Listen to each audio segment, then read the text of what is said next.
ମୁଁ ପ୍ରଦୀପ ବେହେରା ଅଧା ରାତିର ସାଥୀ ନାଟକ ତୁଳସୀ ଗଣନାଟ୍ୟରେ ଚାଲିଛି, ଏବେ ବି ଚାଲିଛି। ସେ ନାଟକ ଗୋଟେ ଗ୍ରୁପ ଥିଲେ 2 ବର୍ଷ କରିଥିଲେ, ସେମାନେ ଅଲଗା ପାର୍ଟିକି ଚାଲିଯିବା ପରେ ଏ ବର୍ଷ ବି ନାଟକ ପୁଣି ଭଲରେ ଚାଲିଛି।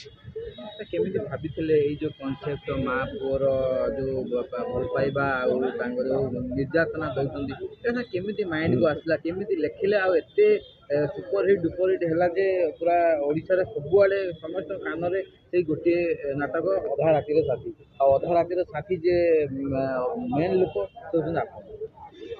ଅଧା ରାତିର ସାଥୀ ନାଟକ ପୂର୍ବରୁ ମୁଁ 150 ପାଖାପାଖି ନାଟକ ଲେଖିଥିଲି। ନାଟକ ସବୁବେଳେ ଭଲ କରିବାକୁ ଚେଷ୍ଟା କରାଯାଏ, କେତେବେଳେ କେଉଁ କନସେପ୍ଟ ନେଇ କ'ଣ କରାଯାଏ, କେତେବେଳେ ଭଲ ଲାଗିଯାଏ, ଲୋକଙ୍କ ପାଖରେ ପହଞ୍ଚିଯାଏ।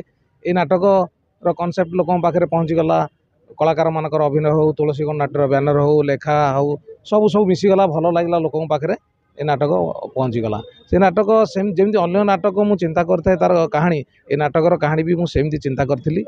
ଆଉ ସେ ଗୋଟେ ଶୁଭ ବେଳାରେ ଭଲ ବେଳାରେ ହେଇଥିଲା। ମା ମଙ୍ଗଳାଙ୍କ ପାଖରେ କାକଟପୁରରେ ମୁଁ ଆରମ୍ଭ କରିଥିଲି ପୂଜା କରିକି, ମାଆଙ୍କ ଆଶୀର୍ବାଦରୁ ସେ ନାଟକ ବହୁତ ଭଲରେ ଚାଲିଲା, ଆଜି ପର୍ଯ୍ୟନ୍ତ ବି ଚାଲିଛି। ଯିଏ ଦେଖିଛି ତାକୁ ସେ ଭୁଲିନି, ବାରମ୍ବାର ବି ଦର୍ଶକ ତାକୁ ଦେଖିଛନ୍ତି। ଖଣ୍ଡଗିରି ଭଳିଆ ଜାଗାରେ ସେ 2 ବର୍ଷ ଧରି ସେ ନାଟକ ବି ମଞ୍ଚସ୍ଥ ହେଇଛି। ଗୋଟେ ସିନ୍ ଅଛି ମା ପୁଅର ସିନ୍ଟା, ସେଇଟା ଲୋକଙ୍କୁ ବହୁତ ଭଲ ପାଇବା ମିଳିଛି। କେତେ ଖୁସି ଲାଗିଥିଲା ସେଇ ଟାଇମ୍ରେ, ସେଇ ଯେଉଁ ସିନ୍ ନେଇକି ଭଲ ପାଇବା ଯେତେବେଳେ ମିଳୁଥିଲା ଆଉ ଲୋକ ସେଇଟାକୁ ଗୁଣଗୁଣ ହେଉଥିଲେ, ତ କେମିତି ସାର୍ ଆପଣଙ୍କୁ ଫିଲ୍ ହେଉଥିଲା? ନିହାତି ଲୋକଙ୍କୁ ଯେତେବେଳେ ଭଲ ଲାଗେ, ଆମ ଲୋକଙ୍କ ତାଳି କରତାଳି ବା ଲୋକ କାନ୍ଦିଲେ ହସିଲେ ଆମେ ସେଥିରେ ଆମକୁ ଗର୍ବ, ସେଇଟା ହେଉଛି ଆମର ଗର୍ବ। ତେଣୁ ମା ପୁଅର ସିକ୍ୱେନ୍ସଟା ପ୍ରଥମରୁ ଏମିତି ଜମିକି ଯାଇଥିଲା, ଯେଉଁଥିପାଇଁ କି ଯେତେବେଳେ ପୁଅ ଆଘାତ ଦେଉଛି ମାଆକୁ, ସେତେବେଳେ ଲୋକଙ୍କ ଛାତି ଫାଟି ଯାଉଛି, ଲୋକ କାନ୍ଦୁନ୍ତି। ବ୍ୟସ୍ତ ହେଇକି ସେମାନେ ଲୋକ ସହି ନ ପାରିକି ଷ୍ଟେଜ୍ ଉପରକୁ, ବହୁ ଷ୍ଟେଜ୍ରେ, ଗୋଟେ 2ଟା ଷ୍ଟେଜ୍ ନୁହେଁ, ଓଡ଼ିଶାର ପ୍ରତ୍ୟେକ ଜାଗାରେ ବହୁତ ଜାଗାରେ ଚେୟାର ଫୋପାଡ଼ିଛନ୍ତି, ଆଉ ବଟଲ ବି ଫୋପାଡ଼ିଛନ୍ତି, ସହି ପାରନ୍ତିନି ଲୋକ। ଲୋକଙ୍କୁ ସେମିତି ଭାବରେ ଛୁଇଁଥିଲା ସେ ନାଟକ, ସେ ସିକ୍ୱେନ୍ସ। ଲେଖିଥିଲେ କୋଉ ମୁହୂର୍ତ୍ତ ଯାକୁ ଲେଖିଥିଲେ ଏଇ ଯୋଉ ନାଟକଟା? ରାତିରେ ଲେଖିଥିଲେ, ଯେହେତୁ ଅଧା ରାତିର ସାଥୀ, ରାତିରେ ଲେଖିଥିଲେ ନା ଦିନରେ ଲେଖିଥିଲେ? କିଏ ଆପଣଙ୍କୁ ଆଉ ସାହାଯ୍ୟ କରିଥିଲେ? ନାଟକ ଲେଖିବାରେ କେହି ସାହାଯ୍ୟ କରନ୍ତି, ମୁଁ ଯେହେତୁ ତାର ନାଟ୍ୟକାର ଓ ନିର୍ଦ୍ଦେଶକ, ସାହାଯ୍ୟ କେହି କରନ୍ତିନି। ସହକାରୀ ନିର୍ଦ୍ଦେଶକ ନିର୍ଦ୍ଦେଶନା ବେଳେ ସିଏ ସହଯୋଗ କରନ୍ତି। ପଞ୍ଚାନନ ପ୍ରଧାନ ତାଙ୍କ ନାଁ, ସେ ସହଯୋଗ କରିଥିଲେ। ନାଟକ ଆରମ୍ଭ ହେଇଥିଲା ସେ ରାତିରେ ଲେଖା ହେଇଥିଲା, ଅଧା ରାତିର ସାଥୀ ସେ ରାତିରେ ହିଁ ଆରମ୍ଭ ହେଇଥିଲା, ରାତିରେ ଲେଖା ଆରମ୍ଭ ହେଇଥିଲା, ସେ ରାତିରେ ବି ସରିଥିଲା। ଆଉ ଏଇଠି ଲେଖା ଆରମ୍ଭ ହେଇଥିଲା, ବ୍ରହ୍ମପୁର ଚିକିଟିରେ ନାଟକ ମଞ୍ଚସ୍ଥ ହେଇଥିଲା, ବାଳକୁମାରୀଙ୍କ ପାଖରେ ନାଟକ ମଞ୍ଚସ୍ଥ ହେଇଥିଲା। ପିୟୁଷ ତ୍ରିପାଠୀ ଓହ୍ଲାନ୍ତି, ଯୋଉ ଫାର୍ଷ୍ଟ ସିନ୍ ଥାଏ ବା ଯୋଉ ଗୀତ ଗୋଟେ ବି ଅଛି, ସେଇଟା ବି ମଧ୍ୟ ପୁରା ସୁପରହିଟ୍ ହେଇଛି। ପିୟୁଷ ମହାନ୍ତି ନେଇକି ଲେଖିଥିଲେ ନା ନାଟକ ଲେଖି ସାରିଲା ପରେ ପିୟୁଷ ମହାନ୍ତି? ନାଇଁ, ପିୟୁଷ ତ୍ରିପାଠୀ ନାଟକ ପାର୍ଟିରେ ଥିଲେ, ତାଙ୍କୁ ନେଇକି କ୍ୟାରେକ୍ଟର କରାହେଇଥିଲା ଯେ ସିଏ ପୁଅ ହେବେ, କାଳି ମା ହେବ। ତେଣୁ ପିୟୁଷକୁ ନେଇକି, ପିୟୁଷ ଥିଲା ଅବସ୍ଥାରେ ହେଇଛି, ନାଟକ ଲେଖା ହେଇଛି, ରିହର୍ସାଲ୍ ହେଇଛି।